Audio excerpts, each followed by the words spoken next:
Boa noite a todos. Graça e paz. Para aqueles que eu ainda não vi, um feliz ano novo. Que Deus te abençoe. Que 2022 seja o melhor ano da sua vida, cheio de alegria, de paz, de prosperidade e cheio da presença de Deus, principalmente, né? Amém? Uma alegria estar aqui na casa do Senhor no primeiro domingo. Estava vindo com o Vitor agora, ali na rua, falei, olha só, Vitor, como nós somos privilegiados, né? O primeiro domingo desse ano, e nós já estamos aqui na casa do Pai, né? Para agradecer e para ver o que Deus tem para nós hoje, e Deus tem muita coisa para nós hoje, amém? Obrigado, Anderson, pelo copinho de água, e obrigado a todos por nos amar tanto assim. Me sinto tão amado, me sinto tão aconchegado quando estou aqui, me sinto com tanta liberdade, sabe? E principalmente quero agradecer ao grupo de louvor que cada dia, cada semana tem aperfeiçoado suas técnicas, mas principalmente tem aberto o seu coração para um mover, para um agir incrível do Espírito Santo, né? Quero agradecer por esses irmãos que semana após semana ensaiam, se esforçam para levar a igreja a adorar ao Pai, né? E é tão bom, né? Está parecendo quase a seleção da Alemanha, só tem loiro agora nesse grupo de louvor, né? E o próximo, eu estou achando que é o Ednei e o Vitor, vão ficar loiro também. Karina, me ajuda com isso, Karina. Ó, o Vitor, estou vendo você loiro já, você vai ver só. Vocês trouxeram suas Bíblias aí? Vamos estudar um pouquinho da palavra? Vamos lá? Abram elas aí em Mateus capítulo número 14. Eu vou ler aqui na minha versão, é na Almeida corrigida e atualizada. Mas você pode ler aí na sua, que você mais gosta, não tem problema não. Tá? Dá um tempinho. Mateus capítulo 14, verso número 22.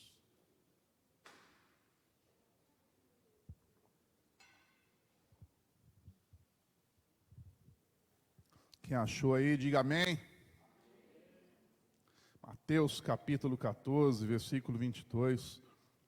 Nós vamos ler um texto bem famoso aqui da palavra, né? O subtítulo aqui na minha Bíblia está escrito: Jesus anda por sobre o mar. Logo a seguir, compeliu Jesus os discípulos a embarcar e passar adiante dele para o outro lado, enquanto ele despedia as multidões. E despedidas as multidões, subiu ao monte, a fim de orar sozinho. Em caindo a tarde, lá estava ele só. Entretanto, o barco já estava longe, a muitos estádios da terra, açoitado pelas ondas, porque o vento era contrário. Na quarta vigília da noite, foi Jesus ter com eles, andando por sobre o mar. E os discípulos, ao verem-no andando sobre as águas, ficaram aterrados e exclamaram: é um fantasma! E tomados de medo, gritaram. Mas Jesus imediatamente lhes disse: tende bom ânimo, sou eu, não temais. Respondendo-lhe Pedro, disse: se és tu mesmo, Senhor, manda-me ter contigo por sobre as águas. E ele disse: vem. E Pedro, descendo do barco, andou por sobre as águas e foi ter com Jesus. Reparando, porém, na força do vento, teve medo. E começando a submergir, gritou: salva-me, Senhor. E prontamente Jesus, estendendo a mão, tomou e lhe disse: homem de pequena fé, por que duvidaste? Subindo ambos para o barco, cessou o vento. E os que estavam no barco o adoraram, dizendo: verdadeiramente, és filho de Deus. Vamos ler esse último versículo juntos? Vamos? E os que estavam no barco o adoraram, dizendo: verdadeiramente és filho de Deus. Feche seus olhos mais uma vez e com suas próprias palavras, fale com Deus agora, nesse momento. Diga a Ele, diga ao Espírito Santo, a expectativa que está no teu coração, não apenas em relação a esse culto, a essa reunião, mas também a expectativa, seus sonhos, seus planos em relação a esse ano novo que está se iniciando. Agradeça a Ele por você estar aqui na casa dEle, podendo louvar e adorar e reconhecer como os discípulos que Ele verdadeiramente é o Filho de Deus. Pai, o que eu mais quero, Senhor Deus, meu maior alvo nesse ano, Senhor Deus, é diminuir cada vez mais para que o Senhor cresça, Senhor. É ser um instrumento para a vinda do Teu reino, levando muitas almas aos Teus pés, Senhor Deus, e apressando a Tua volta a cada dia desse ano, Pai. Usa-me nessa noite, usa-me nesse ano com poder, graça, Senhor Deus, para que a Tua glória venha sobre nós, Senhor Deus. É o que eu oro e agradeço no nome poderoso de Jesus Cristo. Amém? Aleluia, glória a Deus. Esse texto, o Senhor tem falado comigo já há uns 15 dias, mais ou menos, desde a metade de dezembro, e eu tenho meditado nele, em algumas situações que eu tenho enfrentado, em lutas que eu tenho passado, e eu gostaria de compartilhar algumas coisas dentro dessas palavras. E eu espero do fundo do meu coração que elas sejam produtivas para você, para que nós possamos sair daqui nessa noite cheio de fé, cheio de coragem, destemidos para enfrentar um ano novo que está lá fora nos esperando.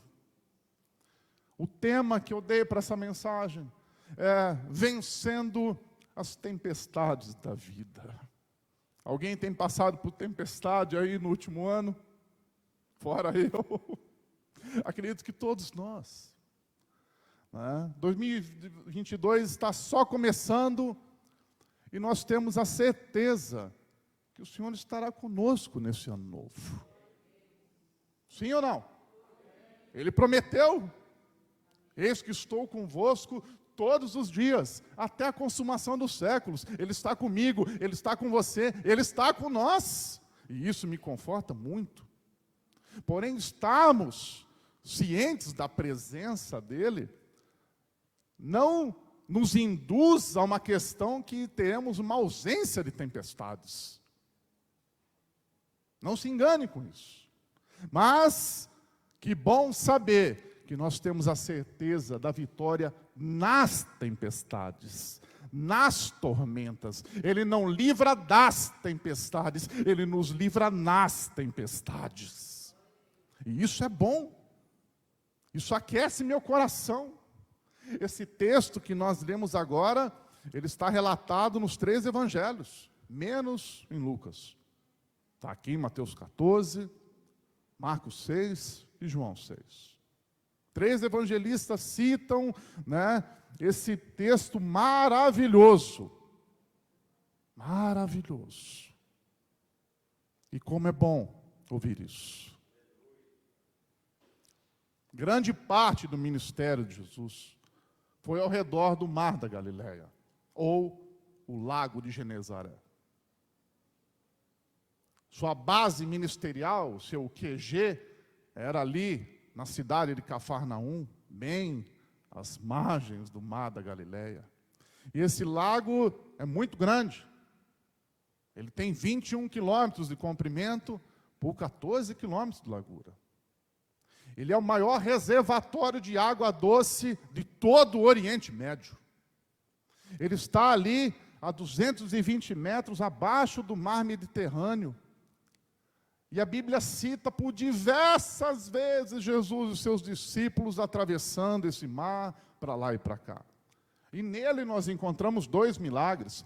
Este que nós lemos agora, e tem também um outro, em Marcos capítulo 4, quando Jesus atravessa ali deitado, dormindo na polpa do barco, enquanto uma tempestade os pega de surpresa, e então quando eles gritam, salva-te mestre, o Senhor não se preocupa conosco, então Jesus acorda, repreende o mar, os ventos, e tudo se aquieta e faz grande bonança. Vocês se lembram disso? O mar da Galileia, ele é um cenário de milagres fantásticos de Jesus. Eu já assisti uma série, que principalmente o pastor Luciano, eu não sei se ele faz ainda, mas era uma série sobre Israel, viajando na Terra Santa, e quantas vezes eu vi ele pregando ali ao beirinha do mar da Galileia, e eu ficava assistindo aquilo, imaginando na minha cabeça fértil, tudo aquilo que passou naquele lugar. E aqui nesse texto, Jesus, junto com seus discípulos, tem um momento com eles, e de repente ele pede para embarcarem sozinhos, e lá no meio do mar, a tempestade os toma de assalto.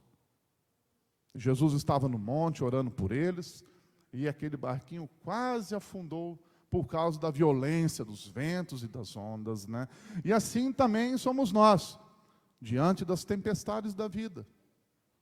Elas não mandam recado, elas chegam de surpresa, arrebatam o nosso coração, fazem a nossa vista se turbar, escurecer, o desespero chega, o medo chega, e a dor que toma a nossa mente, nossa alma, nosso coração, e o encapelado mar que tenta nos afogar, eles estão rigorosamente sob o controle de Jesus Cristo de Nazaré. Não se engane. Nada saiu do controle. Ele está lá no mesmo lugar, assentado no trono, e vendo tudo o que tem acontecido comigo e com você. Nós estamos entrando no 3º ano já de pandemia, não sei se você percebeu isso. Desde março de 2020, a gente está tentando sair desse momento que parece um túnel sem fim. E quantas coisas aconteceram, quantas coisas vieram para nos provar e nos mostrar que, independente dos nossos planos, as tempestades podem chegar de repente e mudar tudo, mudar a história, mudar o curso. E nesses momentos, como é bom saber que eu tenho do meu lado aquele que continua repreendendo os ventos, dizendo para o mar, aquieta-te, e trazendo paz a um coração aflito e temeroso. Que possamos juntos aprender com esse texto maravilhoso, que as tempestades não podem pegá-lo de surpresa. Jamais, jamais. Primeira coisa que eu vejo nesse texto é que os problemas, eles nunca vêm sozinhos. Eles nunca fazem uma fila, vá você agora, depois vá você. Parece que os problemas vêm em pencas. Parece que as tempestades chegam, uma junto com a outra, e fazem um estardalhaço na nossa vida. Analisando esse contexto, era um momento crítico do ministério de Jesus. Era uma curva ascendente do ministério, e é muito claro, tanto aqui como também no Evangelho de Marcos, que eles não tinham tempo nem para comer. Você vai ver isso escrito no Evangelho de Marcos. E é nesse cenário onde as multidões vinham, o trabalho era imenso, a agenda era lotada, que os discípulos recebem uma trágica notícia de que João Batista, o precursor de Jesus Cristo, havia sido decapitado de maneira bruta, cruel e desumana, numa festa de orgia, regada a bebedeira por um rei chamado Herodes. E você imagina como que eles receberam isso? Parecia que tudo estava vindo ao mesmo tempo. Mestre, não temos tempo para nada, não temos tempo para comer. Agora João Batista foi morto, o que vai acontecer conosco? E parece que com nós é muito diferente. É um diagnóstico do médico, é um divórcio, é um filho que está passando por problemas, é um desemprego, a falta de dinheiro, problemas de relacionamento e várias outras coisas. Parece que vem tudo de uma vez para nos provar, para nos mostrar se nós estamos em Cristo, para ver como a nossa fé e como o nosso coração vai reagir a essas circunstâncias adversas e externas que tentam nos roubar a paz. Problemas vêm em pencas e não pedem licença, não batem na porta. E nós devemos estar preparados para isso todas as vezes. Bueno, quando que essas tempestades chegam? Na maioria das vezes, esse é o segundo ponto, elas chegam quando nós estamos bem atarefados e principalmente cansados. Outro dia eu vi uma estatística que a maioria dos acidentes acontecem quando você está chegando na sua casa. Porque você já está distraído. Você já fiz todo o percurso, estou chegando em casa. São nesses momentos que os acidentes acontecem. E são nesses momentos de cansaço que muitas vezes acontecem as coisas. Atarefados. Parece que nesses momentos a única oração que nós temos é clamar por um tempo de descanso e refrigério. Deus me ajuda. Tudo que eu preciso nessa hora é de um momento de refrigério, uma pausa. Eu preciso renovar as minhas forças. E é exatamente nesse contexto, se você ler Marcos capítulo 6, versículo 31, que Jesus olha para eles e vê isso no coração deles e fala assim: vinde à parte, para um lugar reservado. Vamos só nós. Jesus convida seus discípulos para um momento de férias, de descanso. É nesse exato momento de recesso. Vou dar uma folga para vocês, descansem um pouco. E são nessas horas que nós somos pegos de surpresa. Eu me lembro do ano passado, estava escrevendo essa palavra, até me lembrei. No passado, nessa data, aproximadamente, dia 2, dia 3 de janeiro, eu estava indo encontrar o pastor Elias ali, para a gente fazer a nossa caminhada de tarde. E daí a gente estava descendo ali a Vila Galvão, e de repente vimos um carro ali. Era o carro da Karina, você lembra, Karina? Estava saindo de férias. Estava saindo para ir viajar. E de repente o carro deu uma patinada, uma deslizada, né? Graças a Deus não aconteceu nada com ela, mas foi bem ali, saindo de férias, para relaxar, e de repente, veio uma tempestade do nada. Nos pegam de surpresa. Então fiquem atentos com isso. Momentos que estamos atarefados e cansados, essas coisas acontecem. Terceira coisa que eu aprendo nesse texto: elas chegam principalmente quando nós estamos trabalhando para servir ao próximo.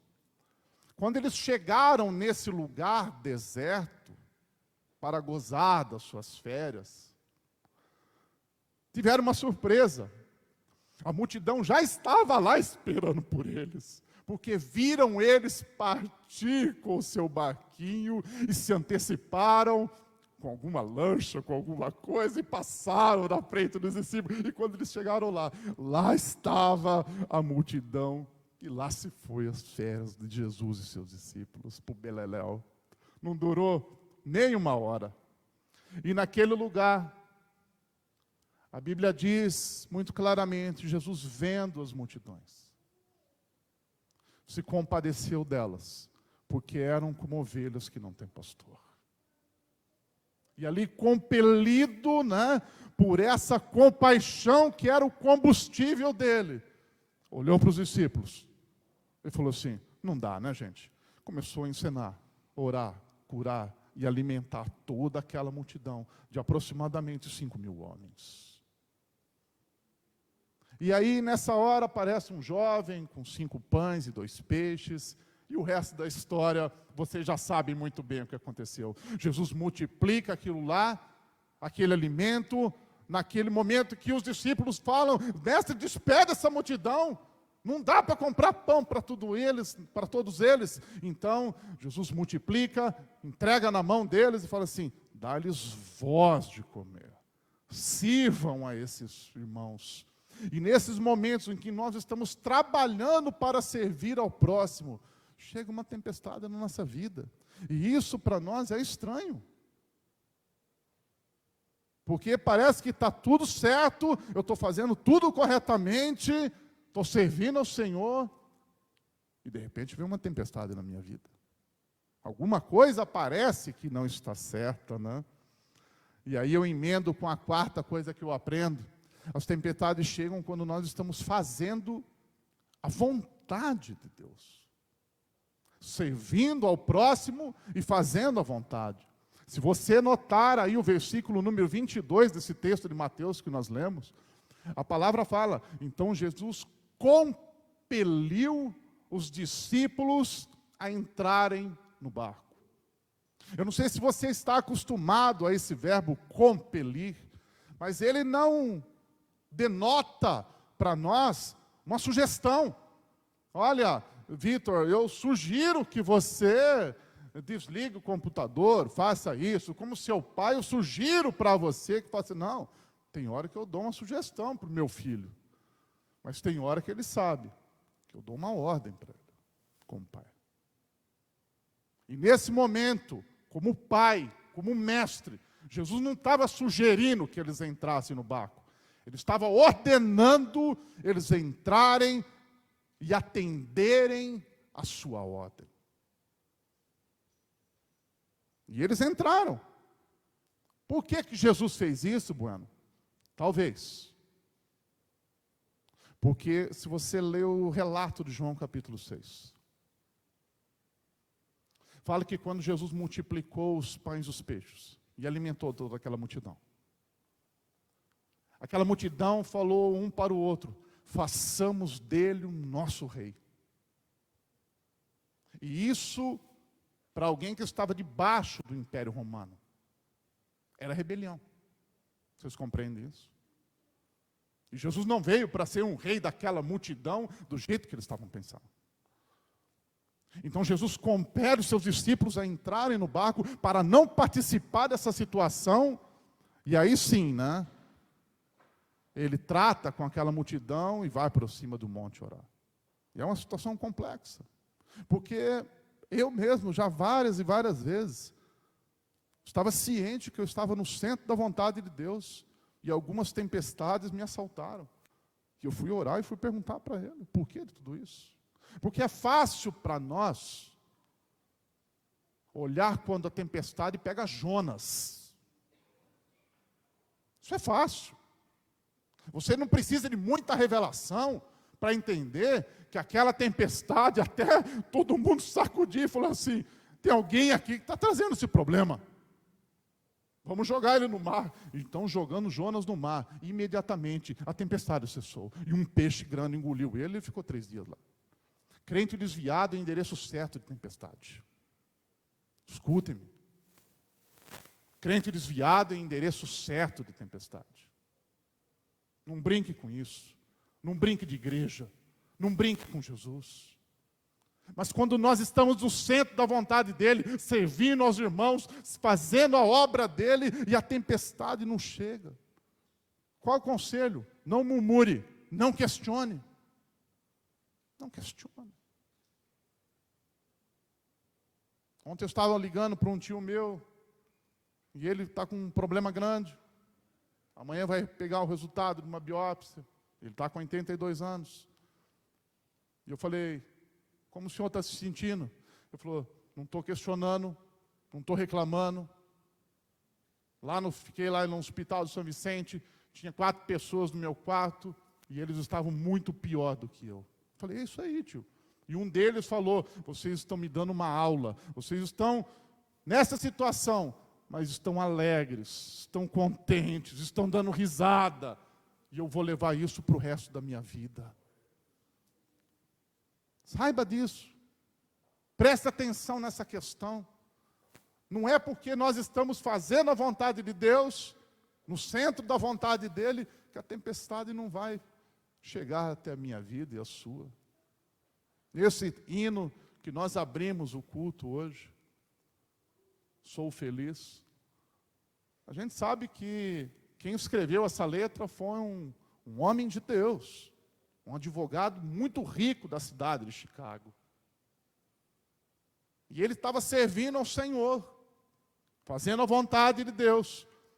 Enquanto a sua família foi viajar para a Europa, o barco afundou e matou quase toda a família dele, sua esposa, seus filhos.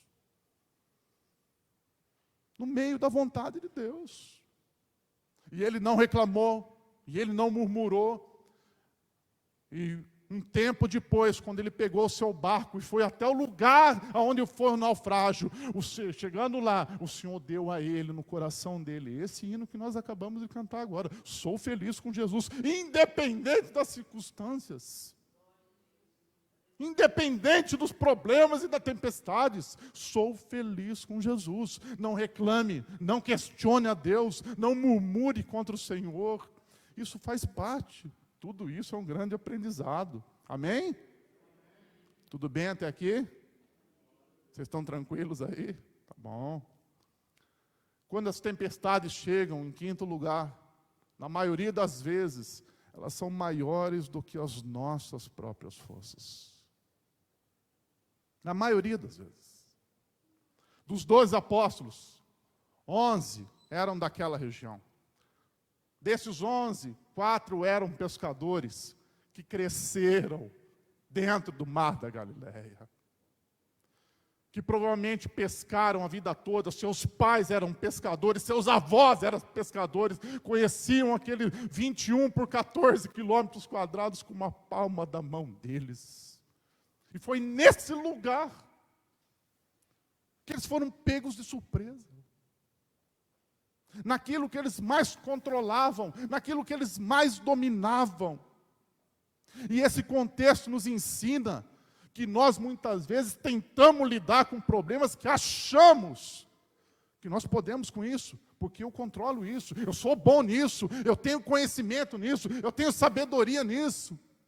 Mas de repente, você vê que tudo aquilo se torna inadministrável. Muito obrigado, filhão. Não é porque eu sei, porque eu tenho domínio, que isso não vai ser maior do que eu. E quando você vê que isso se torna administrável, que toda a sua bagagem, todo o seu conhecimento não são necessários para apaziguar a tempestade, a única coisa que eu e você podemos é falar, Jesus, socorro, socorro, me ajuda. É ter a humildade suficiente para saber lidar com essa luta ao lado daquele que pode todas as coisas. Amém? Pastor, quanto dura uma tempestade? Depende. O sexto ponto que eu queria compartilhar com vocês são isso. As tempestades podem durar até acharmos que não tem mais jeito. No verso 25, você viu que na 4ª vigília da noite, foi Jesus ter com eles andando sobre as almas. 4ª vigília da noite. O judeu separa a madrugada em 4 vigílias, começando 6 horas da tarde, dividindo 3 horas cada uma. A última vigília começa 3 horas da madrugada e vai até às 6 horas. E é o momento mais escuro da noite. É o momento mais perigoso da noite. Eles sabiam disso. E quando você lê isso daí, fala assim, então foi isso que deve ter acontecido. Não. Com certeza, quando Jesus despediu eles, entrem no barco e vão para o outro lado, ainda era dia. Eu já olhei o mapa, e esse era o trecho mais curto da travessia. No máximo, 1h30 de viagem. No máximo.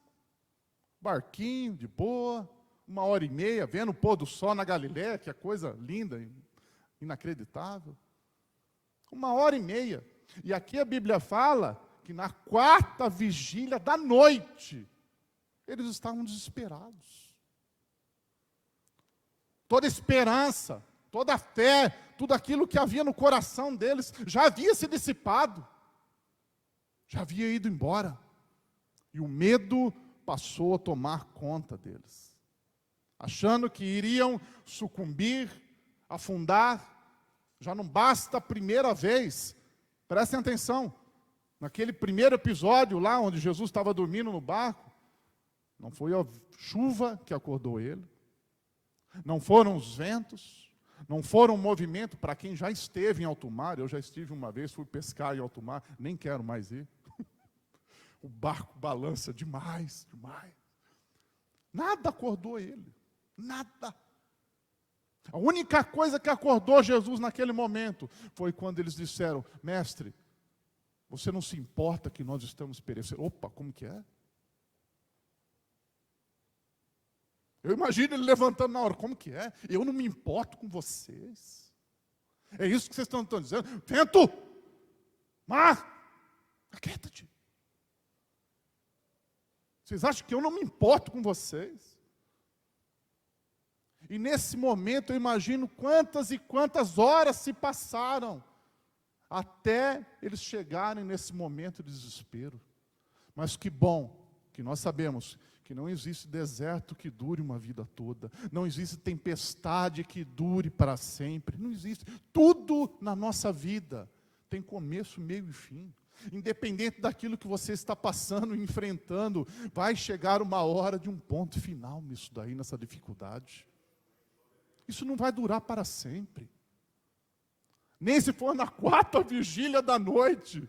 O choro pode durar até uma noite, mas a alegria, ela vem pela manhã. Sempre vem. Sempre vem.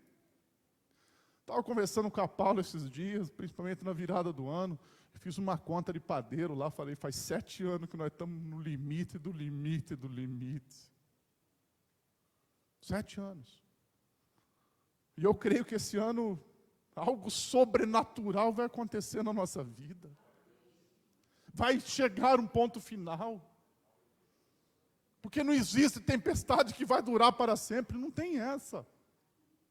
Eu acredito que esse ano nós vamos ter um ponto final e um novo recomeço e uma nova história cheia de amor, cheia de alegria, cheia de paz, cheia de prosperidade. É aquilo que Deus tem para mim, aquilo que Deus tem para a sua vida, para a sua família.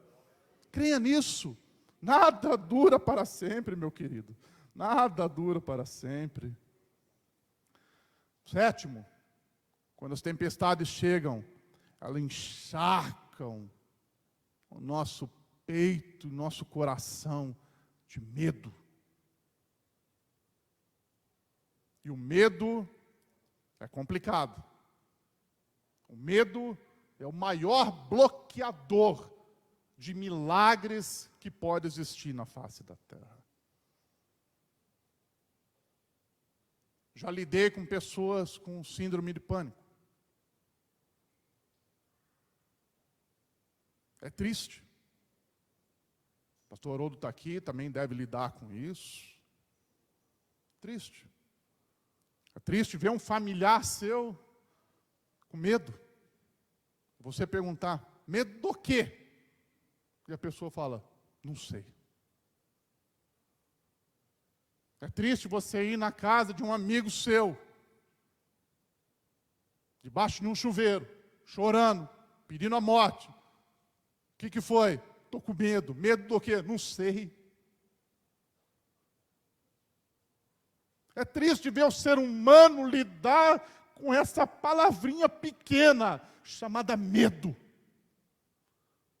que bloqueia, escurece sua visão. No verso 27, no meio dessa quarta vigília, nós vemos uma frase que acalma qualquer um de nós. Não tenham medo, sou eu. Tenham bom ânimo.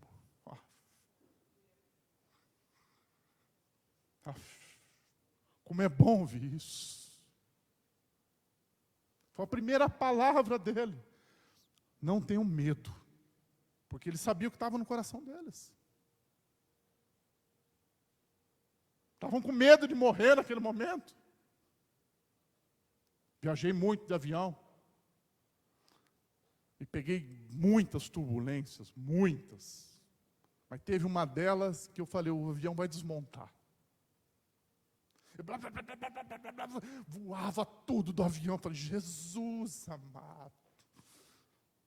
Fiquei quietinho na minha cadeira, olhei para a foto da minha família, peguei ali, não tinha celular muito ainda, era foto na carteira, andava com aquelas fotos na carteira. Hoje não faço mais isso. E o medo tomou meu coração naquela hora. Falei, como que meus filhos vão crescer sem pai? O que vai ser da minha esposa sem marido? De repente começou a passar aquela nuvem e eu comecei a ouvir, não tenha medo, sou eu, tenha bom ânimo, não tenha medo, sou eu, tenha bom ânimo. O aviãozão foi, pousou, tranquilo, tranquilo. No primeiro episódio, você vê Jesus repreendendo o vento, o mar, e depois acalmando os seus discípulos. Nesse segundo evento, você vê ele acalmando os seus discípulos primeiro, para depois repreender a tempestade. Ele inverte a ordem. Porque ele sabia que nesse momento, não eram os fatores externos que mais priorizavam, era a tempestade interior, a tormenta, da depressão, da dor, do luto, do desemprego, do desespero. Calma, sou eu. Não tenha medo. Que aquilo trouxe uma paz para os discípulos. A maioria das vezes nós não estamos lutando contra aquilo que está em volta, mas nós estamos lutando contra aquilo que está aqui dentro, agitado, inquieto. Não é à toa que Davi, quando escreve aquele salmo, diz para a sua própria alma, ó minha alma, aquieta-te. Por que andas assim tão preocupada? Espera em Deus, eu ainda o louvarei. Ele dá uma ordem para a sua própria alma. E esses dias eu tenho andado tão quieto no meu coração, por diversas circunstâncias que têm acontecido. E quando eu ouvi essa palavra, eu falei, Deus, como é bom ouvir a tua voz. E todo o medo começou a se dissipar. Eu estava no carro pela Bandeirantes, 120 km por hora, mas eu tive um momento tão bom, tão grande com Deus, uma paz que excede todo o meu entendimento, que nenhum homem pode dar, que nenhum Lexotan pode dar, nada pode chegar perto. A paz de Deus inundou o meu carro, meu ser, meu coração, e falou, filho, tenha bom ânimo, não tenha medo, eu estou contigo. E eu espero que o Senhor fale isso no seu coração nessa noite. Ele está aqui para te dar a paz e acalmar o nosso coração e a nossa mente e a alma tão agitada. Não há melhor antídoto para o medo do que saber que Jesus chegou, Ele está aqui e nunca vai nos abandonar. Amém? Tudo bem até aqui? Tudo tranquilo? Alexandre, está entendendo tudo? Tá? Está compreendendo? Sim?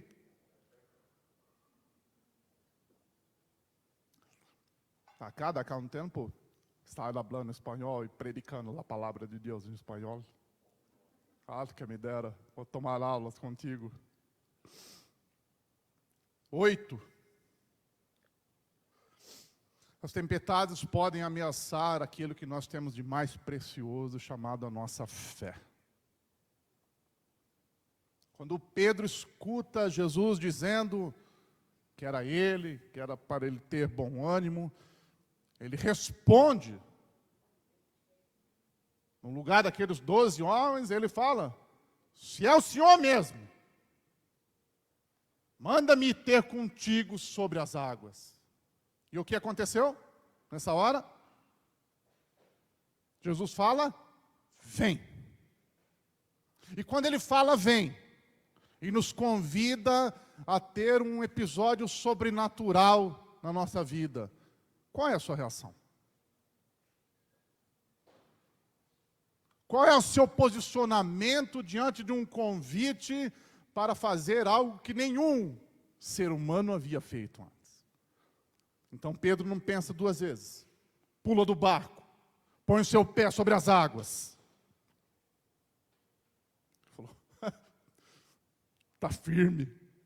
E põe um outro.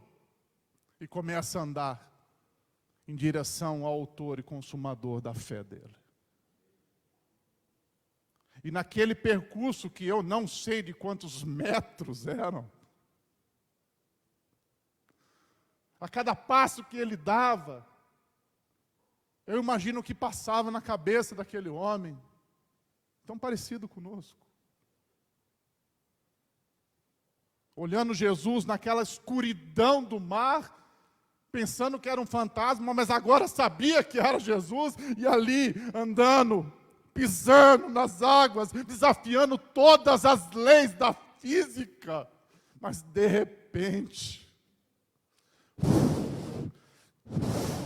começa a dar ouvido ao vento, começa a olhar as ondas que estavam agitadas, e num certo momento, a Bíblia fala, então Pedro começou a afundar. Em outras traduções dizem, começou a naufragar na fé. Não sei se isso foi de repente, né? Porque se você está em cima da água e meio segundo você já está lá embaixo, né? Então não sei se foi estilo slow motion, areia movediça, que ele começou a afundar devagar, mas eu sei que quando estava aqui no pescoço, ele falou: Senhor, socorre-me, salva-me. E Jesus pegou na mão dele e falou: você não vai cair não, meu amigo, eu estou aqui contigo. E começou a levantar ele daquela água de novo. Falou: vem para cima, Pedro.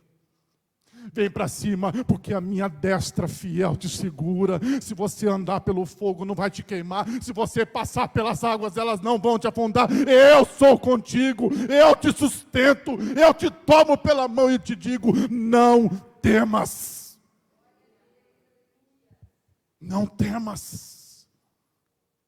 Porque duvidaste, homem de pequena fé. O que levou Pedro a duvidar naquele momento? Já tinha feito 80% daquilo, já tinha saído do barco, já tinha pisado nas ondas. No começo do nosso ministério, com 1 ano de ministério, a gente estava liderando uma célula lá em Botujuru. E as coisas começaram a ficar meio estranhas com o líder que estava conosco, com a liderança da igreja. E a gente conversou com eles falaram: acho que é melhor vocês pararem de fazer essa célula. É muito longe, é muito desgastante. E ao mesmo tempo, Deus falando comigo que era para eu e ela continuar naquele lugar, que nós tínhamos algo para fazer grandioso para ele ali. Eu tinha 1 ano de convertido, jovem cristão. Nosso líder era um grande amigo, Regiane, o Anderson conhece ele, meu padrinho no casamento, acho que é padrinho de vocês também, grande amigo. E eu, num certo domingo, eu até falei isso para o pastor Clóvis, o dia que ele veio aqui, um certo domingo, 5 horas da tarde, eu chamei a Paula e falei assim: vamos ouvir um pregador que está vindo lá numa igreja? Ah, vamos. E nós chegamos ali na casa de Deus. Isso era no ano 2000. E tinha um pastor lá chamado Michael Coleman. Ele é o diretor da Integrity Music, onde Ana Paula Valadão, Asaf Borba e tantos outros músicos compõem Integrity Music. E ele veio pregar aqui em Jundiaí. E nós chegamos atrasados no culto, eu não sabia o horário direito, a igreja estava lotada, não tinha onde sentar, e nós fomos lá em cima na galeria. Tem galeria ainda lá em cima? Tem. Eu não subi, nunca mais subi lá. Nós fomos na galeria, pegamos o último lugar, sentamos, né, quietinho. Você lembra disso, Paula? E quando nós sentamos, aquele homem que nunca me viu, nem sabe quem eu sou, não sabe meu nome, ele parou a pregação dele em inglês. Stop. Ele falou assim, eu tenho uma palavra para alguém que chegou aqui nesse momento agora. Jesus manda te dizer, aqui nesse lugar, que é melhor você estar nas águas com Ele do que no barco sem a presença dEle. Eu tinha acabado de chegar e sentar, e eu olhei para ela e falei assim, é para nós. É para nós. Aquilo flechou meu coração. Eu falei, vamos sair do barco, vamos pôr o pé na água, vamos andar sobre as águas, Ele está chamando nós. E nós fomos. E naquele ano, nós batizamos 18 pessoas só de uma família nas águas, para a honra e glória do Senhor Jesus. E aqueles que falavam para nós não ir, hoje estão muito longe e distantes do Evangelho de Jesus Cristo. Desviados por causa de tempestades. Cuidado com isso. Quando as tempestades ameaçam a sua fé, não perca tempo, não pisque, não pense, pula do barco, põe os pés nas águas e fala, assim, é o Senhor mesmo, manda-me ter contigo, pega aqui na minha mão. E mesmo se você naufragar, Ele estará contigo, para te sustentar. 9º e penúltimo, as tempestades estão rigorosamente sob o controle de Jesus. Marcos capítulo 6, versículo 48 fala, e vendo-os em dificuldade a remar, porque o vento lhes era contrário. Não pense que Jesus subiu naquele monte para tirar um momento de descontração, de descanso. Ele estava ali orando com o Pai, orando ao Pai, mas orando por eles. E além de estar orando por eles, esse versículo é muito claro, e vendo-os em dificuldade. Eu não sei com que tipo de dificuldade você entrou aqui nessa noite. Eu não sei que tipo de dificuldade você que me assiste pela internet tem enfrentado hoje, no ano passado e nesse ano. Não sei. Mas de uma coisa eu sei. Ele continua tendo todo o poder e autoridade. Nesse momento ele não está mais no monte, olhando por mim e por você. Ele está sentado à destra de Deus Pai. E Ele mesmo falou, eu tenho todo o poder e autoridade. Todo. Ele está ali, olhando para mim, olhando para você e intercedendo por nós. Jesus vem ao nosso encontro. E o problema grande dessa situação, a palavra que se encaixa aqui agora é demora. Por que o Senhor está demorando tanto? O Senhor não está vendo a situação? Apressa-te, Senhor. Vem em meu socorro, vem em meu favor. Mas aí a gente tem que lidar com algo que foge ao entendimento do ser humano. O tempo dele não é o meu. 1000 dias para ele é como um dia para mim, e vice-versa. Os seus planos não são os meus planos, os seus pensamentos não são os meus pensamentos. Ele diz em Jeremias, meus planos, meus pensamentos e meus sonhos são muito mais altos do que os seus. Muito maiores. Eu estou vendo aonde você não consegue enxergar. E por mais que você pense que eu estou demorando, aquieta-te, porque o meu tempo é sempre perfeito. Sempre. Não pensa que Jesus já chegou atrasado nesse barquinho. Jesus chegou no barquinho exatamente na hora certa. Deus não desperdiça sofrimento na vida dos seus filhos. Deus não desperdiça sofrimento na vida dos seus filhos. Tudo aquilo que aconteceu era para levar eles a terem essa experiência. Jesus poderia ter feito a reunião de oração no barco, Jesus poderia ter entrado no barco com eles, ter feito de tanta forma diferente, mas ele preferiu que fosse assim, despedir eles e ir até o encontro deles. Essa foi a forma, esse foi o jeito que ele achou, e o jeito dele para mim é diferente, para você, todos nós passamos por isso, né? E às vezes parece que as tempestades passam rápido na vida de outras pessoas, mas na nossa parece que realmente é uma eternidade, né? E nesse ponto, principalmente, eu quero deixar muito claro para todos nós aqui, né? Que por que o Senhor fez desse jeito? Talvez foi para mostrar para aqueles apóstolos, para aqueles discípulos, para mim e para você, que aquilo que estava roubando a paz deles, sacudindo o barco, chacoalhando sua mente, coração e alma, estava literalmente debaixo dos pés de Jesus. Talvez a forma que ele escolheu de vir andando sobre as águas é para mostrar simplesmente isso. Tudo aquilo que rouba a tua paz está debaixo do meu pé. Fica tranquilo. Vai dar tudo certo. Eu estou aqui. Talvez seja isso. A forma, o jeito. Quando eu leio Jeremias capítulo 29, diante daquela situação terrível do povo judeu, no versículo 11 ele fala: sou eu que sei que pensamentos tenho ao seu respeito. Sou eu que tenho. Não interessa o que você pensa a seu respeito, não interessa o que os outros pensam a seu respeito, o que interessa é que sou eu que sei que pensamentos eu tenho a seu respeito. São pensamentos bons, são pensamentos de paz, são pensamentos para te dar um futuro melhor e próspero, para ver a sua vida crescendo cada vez mais. É isso que interessa.